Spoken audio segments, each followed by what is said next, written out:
Lip पडली माझ्या आईच्या अंगावर. तुम्ही सगळे शांत बसू राहिले.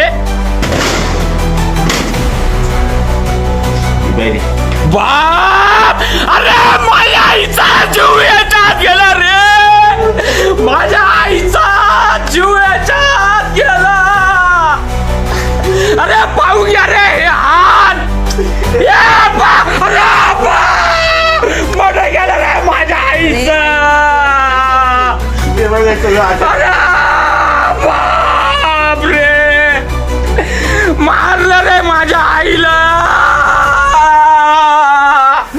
व्हिडिओ काढला काय? काढलं रे माझ्या आईला, मारून टाकलं रे.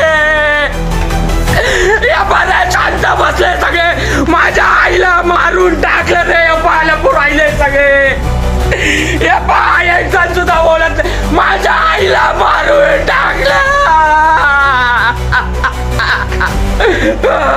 माझ्या आईला मारून टाकलं.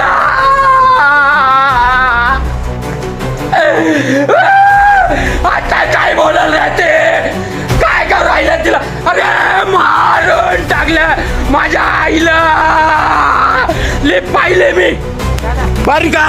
लिप पाहिली मी. कोणता डॉक्टर इकडे समोर असायला वाटतं? डॉक्टर नाही का इथं कोणीच? इथं कोणी डॉक्टर नाही का? लाईव्ह चालू आहे बर का. महिंद्रा आहे रे. माझ्या इथं मेडिकल कॉलेजला कामाला होती. एक तास झाला मी तिला कामावर सोडला. माझी आई इन्स्ट्रुमेंट घेऊन जात असताना लिफ्ट डायरेक्ट लिफ्ट तिच्यावर पडली आणि लिफ्टच्या मध्ये तिचा मुंडकं अडकलं. आणि डॉक्टरांनी मला फोन करून सांगितलं तुझ्या आईचा BP लो झालेला आहे, त्याच्यामुळे तू लवकरात लवकर इथे ये. आणि पूर्ण चौकशी केल्याच्या नंतर एकाने मला सांगितलं की तुझ्या आईच्या डोक्यात लिफ्ट पडली. एका कामगाराने सांगितलं तुझ्या आईच्या डोक्यात लिफ्ट पडलेली. तर मी पूर्ण मला घुसू देत नव्हते, माझी बघू देत नव्हतं. आई सुद्धा डॉक्टर मला सांगत नव्हतं माझ्या आईला झाला काय म्हणून.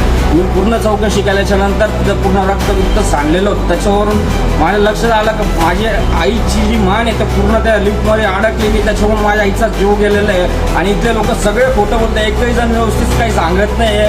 पूर्ण एक सुद्धा डॉक्टर व्यवस्थित काही सांगत नाही आहे मला. डॉक्टर बोलत आहे का तिचा BP लो झालेला आहे, पण BP काय वगैरे काही लो झालेला नाही. तिचा श्वास सुद्धा बाहेर निघत नाही.